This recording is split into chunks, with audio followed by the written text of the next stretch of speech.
Older workers are getting laid off at a pace I have not seen in 20 years, and most cannot afford to retire when it happens. And I'm in that same demographic, so I am not talking down to you.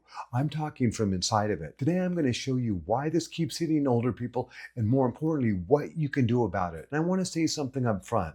This is not in your head, and it's not because you stopped being good at your job. It comes down to a number on a spreadsheet, your salary, and how close you are to retirement age. And you might be thinking that your track record protects you. Sometimes your track record is the very thing that puts a target on your back. And once you understand why, you can get ahead of it. And if you appreciate me making this type of content, let me know by gently tapping that like button, and make sure you subscribe so you don't miss out on what's coming next. Let's get into it. Point 1. Layoffs are not a performance review.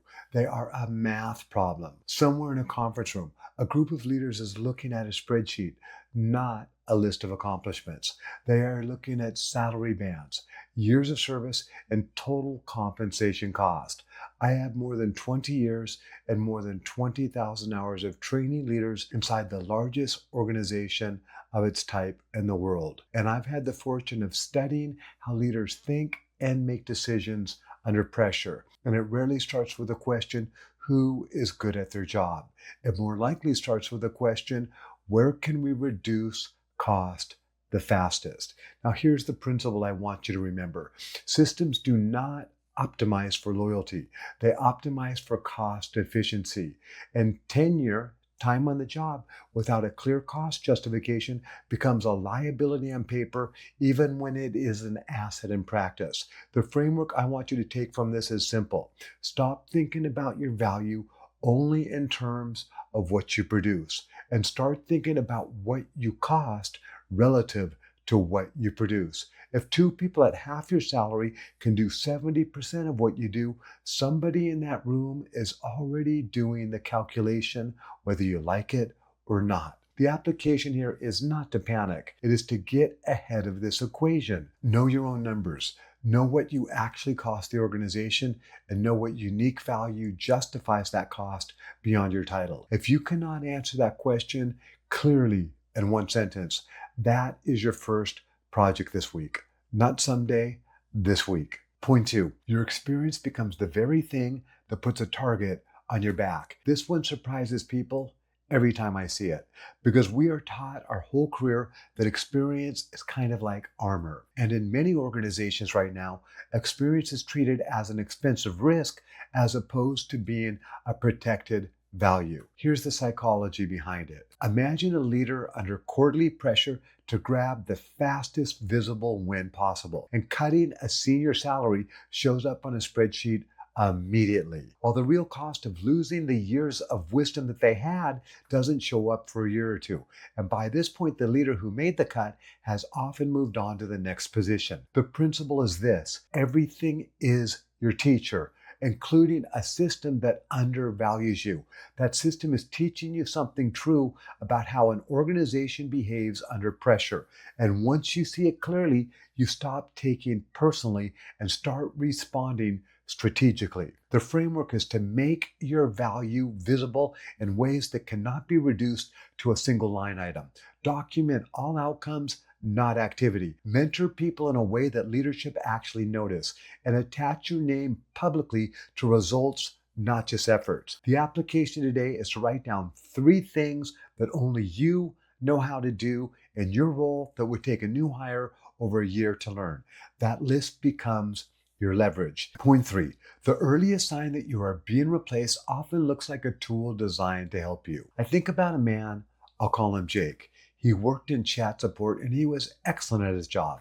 His company rolled out a new AI assistant.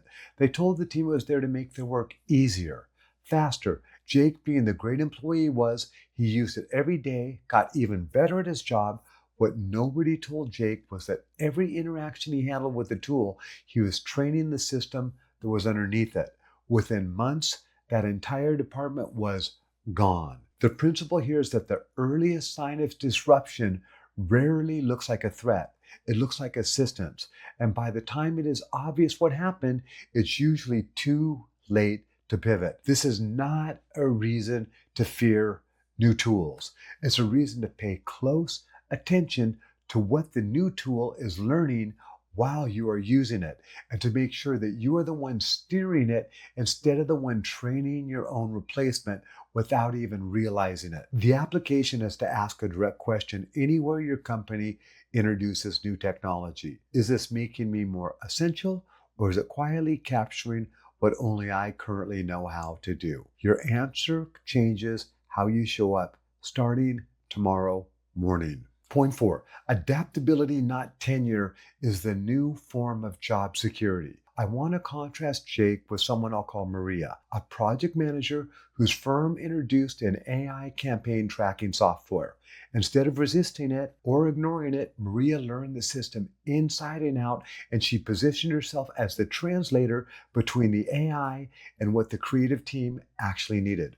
Within months, she was promoted to lead AI integrated workflow for her entire department. Same disruption, same wave of change, completely different outcome than Jake because of one choice. The principle is that artificial intelligence does not have to replace you. It can amplify you, but only if you position yourself as the bridge between the technology and the people who still need to make sense of it. Tactics around specific tools will keep changing every year. That principle will not. The framework is what I call becoming the translator. Learn the tool before you are forced to. Understand what it does well and what it still cannot do, which is almost always judgment, context, and relationships. And then make yourself the person that leadership trusts to make that tool actually usable to the rest of the human beings on your team. The application starting today is pick one piece of new technology your company has introduced in the last year that you have been avoiding, and spend at least 1/2 an hour actually learning it this week. I'm not saying mastering it, just removing the fear of it. Point 5, and this is the one I want you to carry with you. You cannot control whether you get laid off or not. You can completely control how you respond to the pressure of it. In my trainings, I often ask the room a simple question. Did you have to make yourself breathe this morning? Or do you have to make your heart beat? Nobody does. Those things happen automatically with the autonomic nervous system. Then I have people take one deliberate, conscious breath. Hold a genuine smile for a moment, or think of something that actually makes them happy. And I asked them who just did that. And I said, you did. That was your consciousness. Underneath every automatic habit and every automatic fear response, there is a conscious version of you that is always in charge, whether you remember to use it or not.